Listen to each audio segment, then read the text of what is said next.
Hey guys, Germs here. This is going to be an update on my Springfield 1911 GI stainless steel.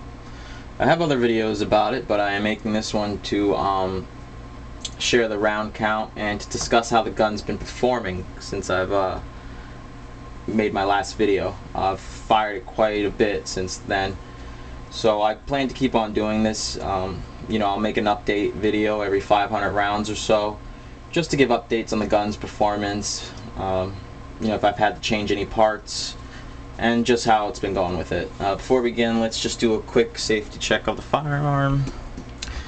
Alright, take the mag out, and we're good. The reason I'm choosing to make updates on this GI is because it's what I call an economy 1911. And I want to show that it could be just as good as your more pricey 1911s. So I'll report any issues, if I have any, when I replace parts, and how long I shoot it before actually cleaning it. The modifications this 1911 have are as followed. Lowered and flared ejection port. Okay. Polished feed ramp. Throated barrel. I had mil-spec 3-dot sights put on there, and a trigger job, and it has a 4-pound trigger pull. All work was done by the Springfield Armory custom shop. They do great work, and it was a quick turnaround. I've had this gun for a while now. I purchased a compensator for it, which was more of a fun thing to try. I had it on there for 100 rounds or so and took it off. It's just something, I thought it looked neat, but in the end I took it off. I didn't notice any difference with muzzle flip or anything. I cut the front strap off the Packmeyer grip. As you can see here, if you see my other video, you see that it used to have a front strap there, but I cut it off, and I think it looks and it feels great. Came out clean, and I've just been keeping with these grips. These are the stock grips that come with it on the Springfield GI. Keep in mind, before I started documenting the round count, I already have put at least 600 rounds through it already.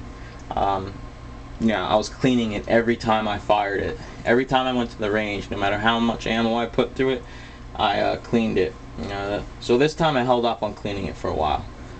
So now I'm going to tell you the round count and the ammo and any failures I had with any of those. I have 150 rounds of Blazer brass, 230 grain full metal jacket, 0 failures. 100 rounds of American Eagle, 230 grain, 0 failures. 250 rounds of Winchester white box, surprisingly 0 failures. And just so you know, this wasn't done in one range trip. This was spanned out over a few range trips. 50 rounds, another 50 rounds of Winchester white box. This time I had 2 failures. 100 rounds of American Eagle, 0 failures. So that's about 650 rounds. So I decided to clean it.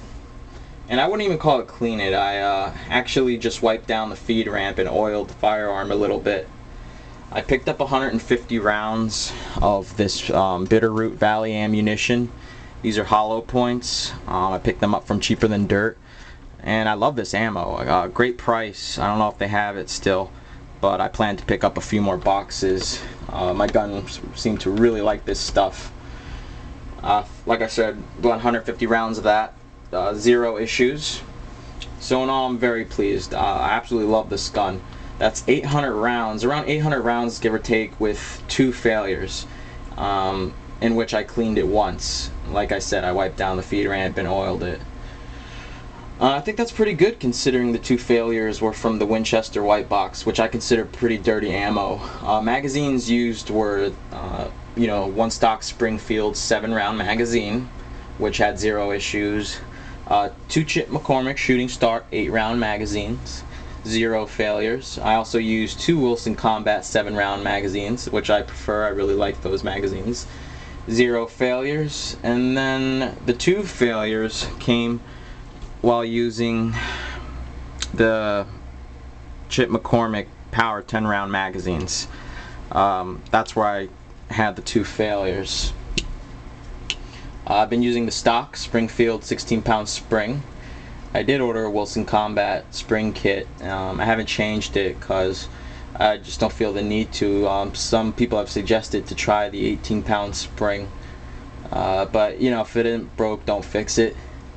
And well, actually, you know, I was curious on trying it, so if anybody has an 18-pound spring in their 1911, just let me know how you like it, if you changed from the 16-pound to an 18-pound spring, and if you notice any difference. But at the moment I'm sticking with the 16-pound spring until I have to change it. Let's see, modifications planned for the future.